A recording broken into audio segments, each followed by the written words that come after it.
So magandang araw mga kasolar. Ang ating solar po ay gagamitin natin ngayon kahit makulimlim. Yan po. Okay, tingnan natin yung harvest ni PV 14 volts. So isang panel lang yan, 100 watts, 5 ampere. Ayan po, 91.1 kilowatts. Ang battery natin is 12.7.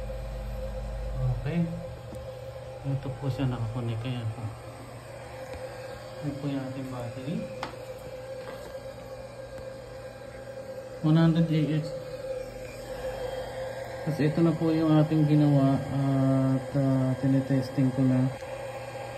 So yung LDV niya 12.1, 2000 watts. Tapos ang nakukonsumo niya sa isang TV at P-pan is 43.5 watts.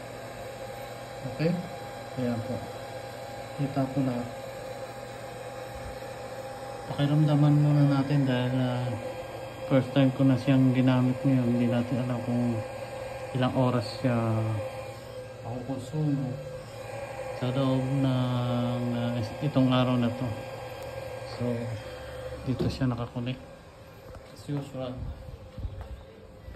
Ayan, yan yung ipan. So ito yung TV, maliit na TV yung ginamit ko. So ang oras ngayon is alas 12. Kaya natin siyang gamitin hanggang alas 4 dahil makulimlim.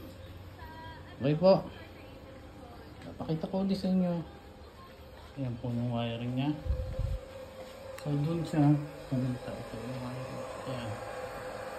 So yung may mga European plug galing na Middle East, pwede rito. Nilagay ko ito, exclusive to dahil wala kang mabibili nito dito sa Pilipinas, yung ganitong klase.